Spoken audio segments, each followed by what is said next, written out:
Welcome to the Sua Sponte podcast. I'm Ken Harper, your host, and today with me is Raymond Gonzales. Hey, Sarn Gonzales, how you doing? Good. How you doing, Ken? Good. So, just so you guys know, Sarn Gonzales was my squad leader when I was in Ranger Battalion. So, I still struggle with saying Raymond. So, I feel like I'm going to get smoked through the phone.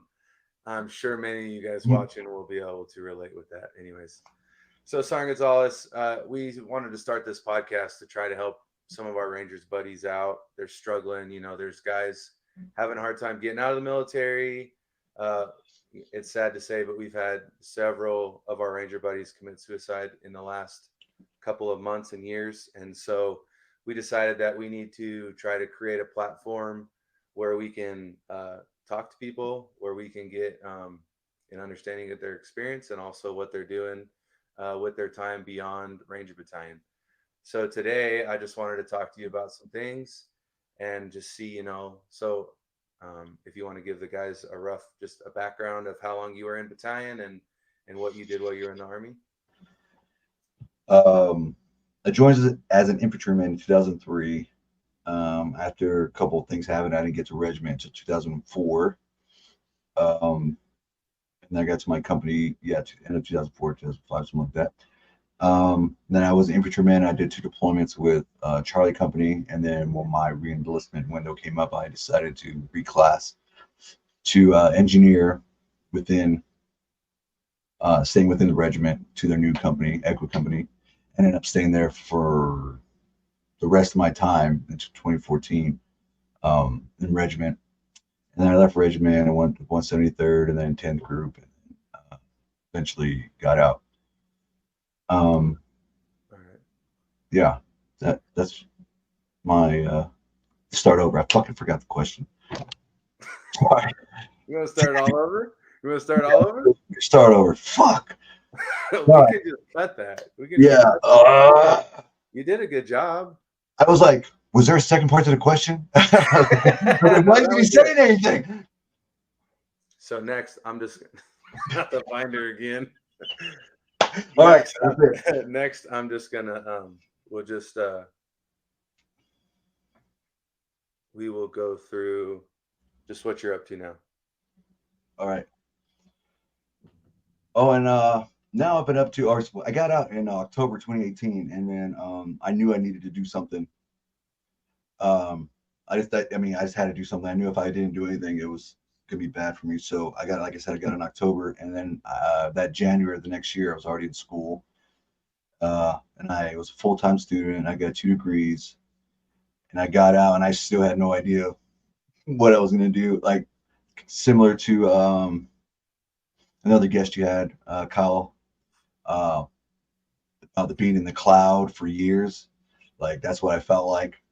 And then I just had to take a break. It was the first time in my life I felt like I didn't have any overhead over me, where there's family issues, military, a job, and it was like the first time I could breathe. So took some time, to find myself, find like my true values, find like what am I living my life for.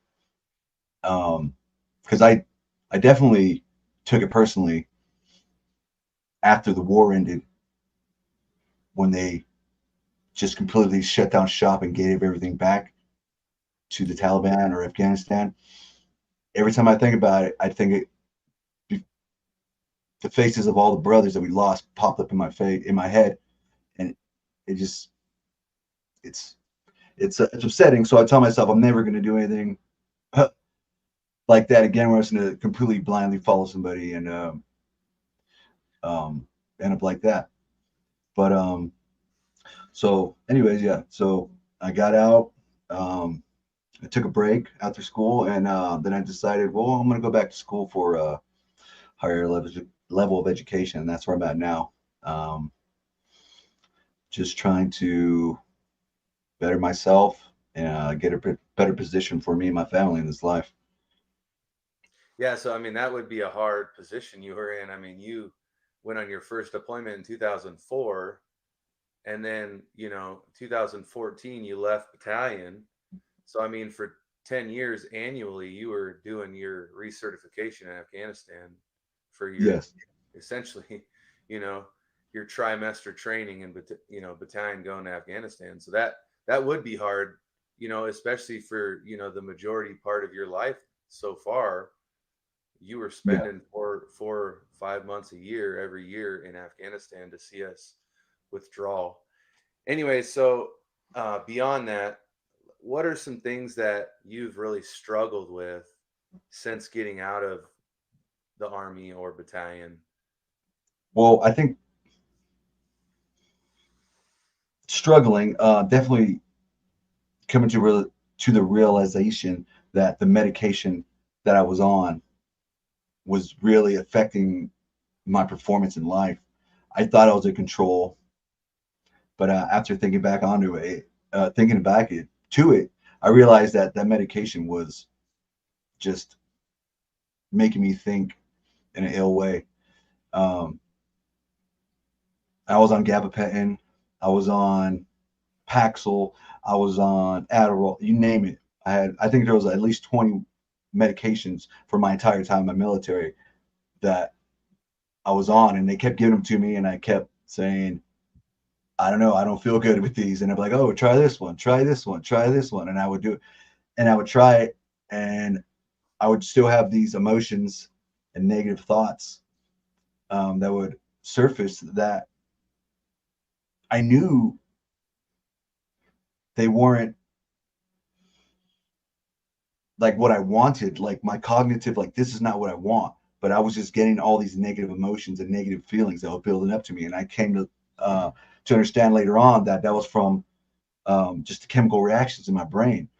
And after I got off the medicine, definitely recovered a lot, but I definitely have some residual effects that I still deal with, and I am more susceptible um, to having issues if I don't eat right now, or if I don't have enough fatty acids or excuse me, amino acids. Um, like I could definitely feel um, off. So it's almost like a constant struggle for me to maintain what I put in my body and making sure that it is what I need. Um, that's probably one of my biggest struggles. But another struggle is my perspective on life. I mean, we've seen the shit, man. We were neck deep in the shit in Afghanistan and Iraq. And I get out and I talk to these people and they say these things. And in my head, I'm like, what? Like, this is such a, what they say, first world problems or whatever. And just like, Yeah. you're just saying stuff to put yourself in a box to halt you from succeeding. Or I just think in my head, like, you're just, I don't know. And my perspective is different. I just don't comprehend a lot of times how do I want to interact with the people. That was the issue I'm still dealing with. And I continually take classes or register for some sort of educational seminars to help me try to understand people. Uh, but that's another issue that I run into. Um, but yeah, those are probably the two biggest ones. So when the VA, so you said like some of these medications you were taking when you were still in the army, and they weren't really helping, and then you got out of the army, and they still weren't really helping. So what was their like philosophy? Just keep throwing medication at your problems there, and there's real no objective basis on how we fix it. It's just Their what? philosophy, um, to me, they ask you questions. They write down your symptoms or remember your symptoms, and based on your symptoms, they're like, oh, they look on their computer. This is the pill that you need. You know what I mean? Yeah. And that is their first, in my opinion, like that's like their first step is to do that. And after educating myself, like if you're not eating right, if you're freaking going on benders with drugs or alcohol, you're gonna feel weird and you're gonna have all these crazy emotions and stuff brewing because your brain is depleted of the things it needs to act normally. So guys like that go into the VA who are alcoholics or they're doing the wrong things, and they don't want to tell the VA that they're doing this. And the VA is like, "Oh, this is your symptoms. Here you go," and they just give them a pill. When really, it's like you need to dive in and make sure this guy's hydrated. You make sure this guy's eating right. You make sure this guy's doing A through Z before you even decide to give them a pill. because I mean those pills are designed for people who are healthy and have all their stuff, like their brain is healthy and they're still not working right. But if your brain's not working right because you're not inputting the right nutrition into your body, then like that's always needs to be your first step, in my opinion. And another thing too with their philosophy is accountability. They don't give a crap if they mess up. Like, oh, so you had the wrong pill. Here's try this one now. When I was on my pills, they had me on two SSRIs at the same time, and we had another conversation when I had a pretty bad breakdown. And when I brought it up to them, I'm like, hey, I found this research and this like peer reviewed research that shows that you cannot be on Adderall and Paxil at the same time because of the negative effects. And looking at the symptoms, there was like 8 symptoms, and the last 2 were coma or death.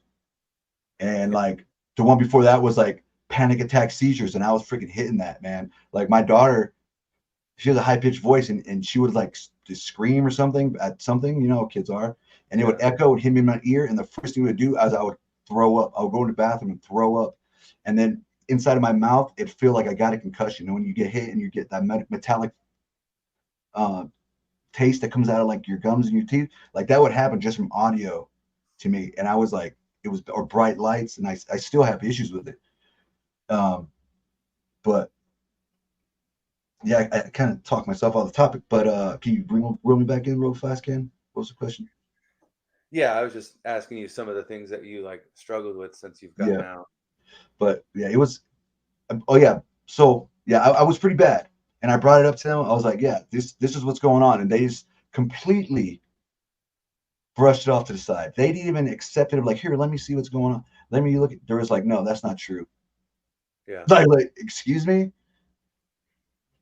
like it's just like from that point on, I was just like, okay, I can never trust these people again because they're not going to take accountability for their actions. And I think that's the way the VA operates too. They lose money for every veteran that's alive. They make more money if a veteran is dead and off and out the system. I mean, that's why it's so hard to get shit. In my opinion, I think that's why it's so hard to get shit done in the VA. They put so much red tape in the way for you to do anything for your health in VA, Yeah. and it's because they lose money when you take advantage of your benefit because more people have to work and you have to pay more people. That's the way I kind of look at it. Could be Yeah. wrong. No, I mean, we all know government jobs are kind of a joke. Anyways, so what do you recommend to like guys that are in the situation? Because I think like from kind of what I'm hearing from you, and I've heard from other guys, and even my own situation, is like we kind of take a lot of things for granted, right? Like we joined battalion in the army when we're in our 20s, when we're in our 30s, like we're in the prime of our life. So like health wise, everything's clicking, full cylinders, everything's good. We go to the chow hall for breakfast. We do PT every morning. So like that whole, mentally alert, physically strong, morally straight stuff, like that's kind of easy. It's pretty straightforward. We take it for granted. Then we get out of the military. We don't really have that foundation anymore. But then in addition to that, like any symptoms or problems you acquired while you were in military from jumping out of planes, or say you got hurt overseas, or you even just struggle with PTSD losing your buddy or something. Um, Now the VA is giving you medication for that stuff. And it sounds like that's your situation. So like aside from your like you just came onto your own research and you were like, I need to look into this, or did somebody tell you like, hey, maybe it's your medicine? Well, it's a combination of things. It started with just like finally like looking into stuff on my own and realizing how much bad stuff was out there that was being pushed onto us, not just veterans but everybody, like bad foods and like those chemicals they put in the foods. And I started looking at these chemicals and realized like, wow, that's what happens when you take this. And I started diving into more stuff. And a combination, my father passing away a few years ago of uh, uh, I mean, he had cancer, but he ended up having a heart attack. But like that really sparked me like, no, Like I do not want my family to look at me kill myself and dread me dying and then experience that pain when I'm dead just because I was selfish and did not take care of myself. I'm not saying my dad did that, but I'm saying that's I see that with a lot of people. You know what I mean? And that's not who I wanted to be. Like I want to try and actively live for them and for myself. And when I die, I don't want it to be. I don't want to be an. I don't know. I don't know if you've experienced a lot of people like for me, like a lot of my family members back home, they all were unhealthy and they all died miserable, slow deaths. So like I do not want that, and I know how hard it was for other people, and I do not want that other people to go through that because I decided just to not take care of myself. So I started diving into the research, and I got books and information, and I talked to people, and like I said, I signed up for classes, and I did research, and I wanted to get all the true information myself firsthand from diving in and asking questions to the people pushing out instead of just listening to other people and just going with the flow because, oh, these people said to do it, so I'm just going to go in line with them. And I just don't accept that as a way of living.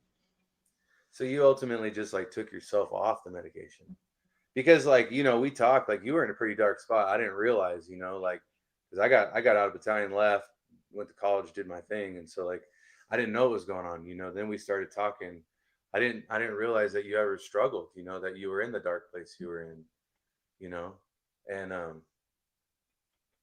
but Yeah, you're not there now, but also you're not taking that medication now. Is that a one for one or what?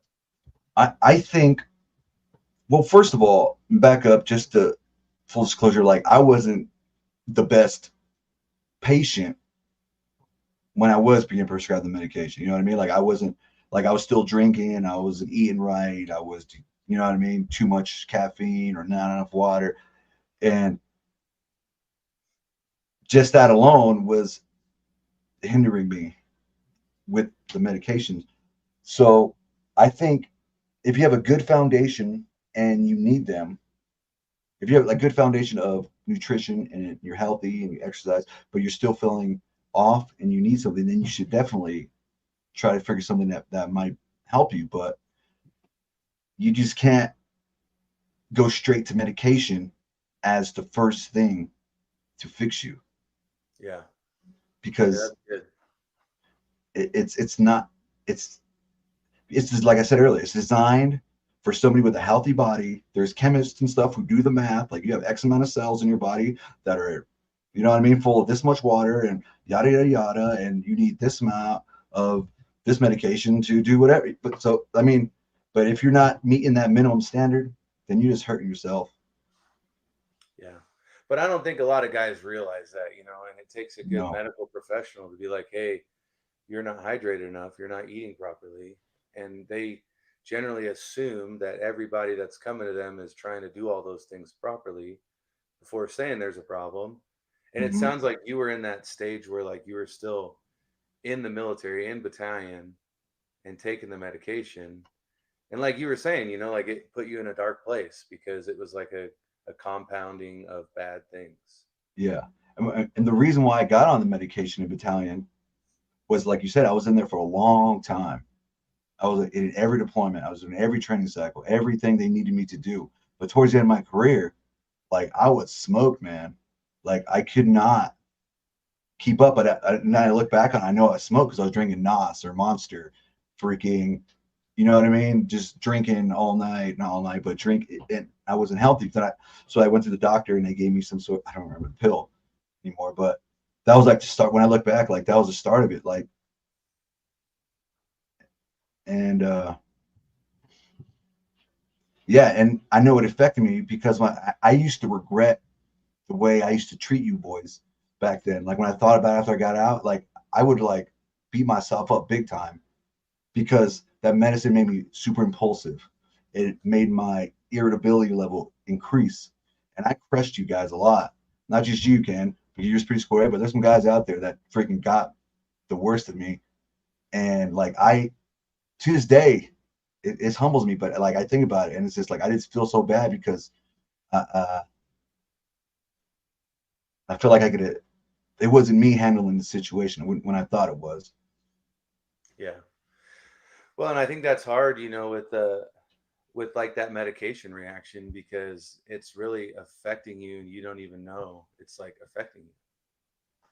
Yeah. So, anyways, so what would be advice, like, and I understand like you kind of came to it on your own, and I don't know why, like God opened your eyes or whatever. Something happened in which you were like, I need to do something different. But like, what would you say to a guy that's like in that situation and maybe doesn't think that that's the problem? Maybe he believes the doctors and they know everything, but they're still human, just like anybody.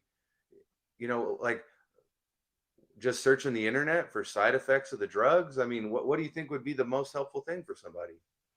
Or just cut off, but I wouldn't What, say that because what I don't helped know, me? What helped me though is not looking outward, not even doing a 360 check of myself, but looking into myself, like looking in. And one thing that I found in my path that helped me get to where I am is I discovered, or I tell myself, is you have three parts of yourself, right? You have your head, you make decisions with your head, you make decisions with your heart, and you make decisions with your gut, right? And I try not to do things unless it aligns. And I feel like I think about something like, okay, I want to do this with my head. And I kind of feel like, I don't know, or if my guts tell me no, it's just like I have to listen to myself and and understand what I want, and that's the beginning. But then, in order to get to that point, you need to understand, not you, but a normal, healthy human being is not angry. It's not super emotional or up and down with their emotions. They react to emotions healthy way. They don't let things drag on forever, and they. I mean, I could dive into this, but a lot of these negative traits come from not being healthy.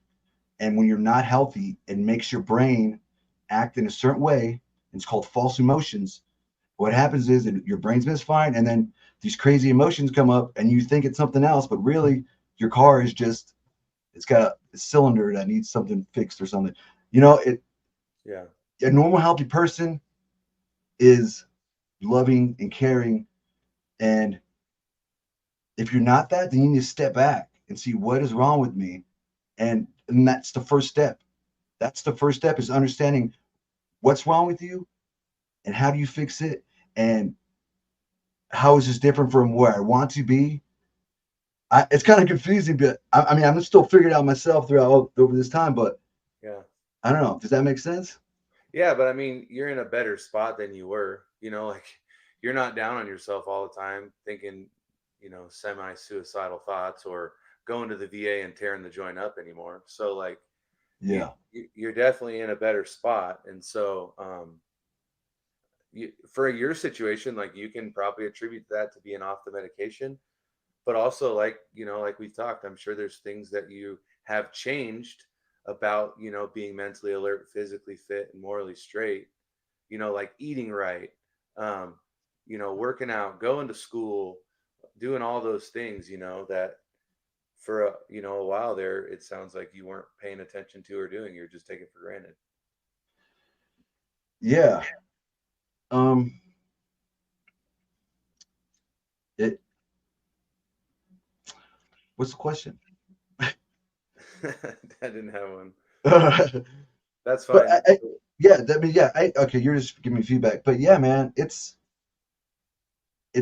difficult because if you're sick, people want to make money off you being sick. You have to like it doesn't matter. To me, so you have to try to understand how your body works and really sit back and do some mindfulness and understand who you are and where you come from and what your pillars on that are supporting you to take you through this life and use that to guide you. And a lot of times guys let outside influences guide them, and those outside influences are approval by other people, freaking money, you name it. But To me, I don't. My life right now is I'm only trying to do anything that's intentional and it benefits me and whatever mission or goal I'm trying to accomplish. And it's difficult. I'm still working on it, but I'm trying to get past that having other people value you or think of you in a certain way. Because when you want approval from other people, like people, you're gonna get disapproval. I mean, it just comes with it. Like oh, this person, I did this because I want this person to like me, and then they don't like you, and then you set yourself up for failure. And I think there's a lot of people out there who act like that, who let outside influences guide their lives. And I think there's a point where they get to in their life and they realize, like, holy crap, like, what have I been doing? And some people don't know how to handle it. And some people think that they were once a full book of all this stuff, and they realize I'm this empty sheet of paper, a blank sheet of paper. There's nothing in me that is organic to me. Like, that's how I felt for a bit. And I mean, I didn't kill myself, but I could definitely understand where that road begins because it's hard. Especially if you don't know what to do, you don't have a support system. Yeah. Yeah.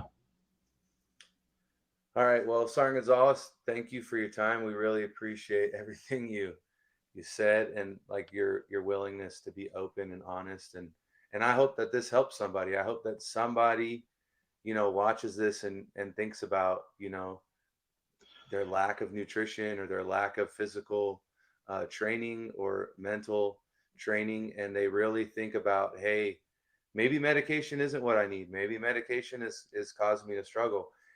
And hey, like we put this together, we got the phone number, we got all this stuff to try to help guys. So like, if somebody needs help, like we ask, that you reach out to us, and we're here to try to help. We're here to try to give you solutions and be objective and point you to something else. And like we always say, Rangers lead the way.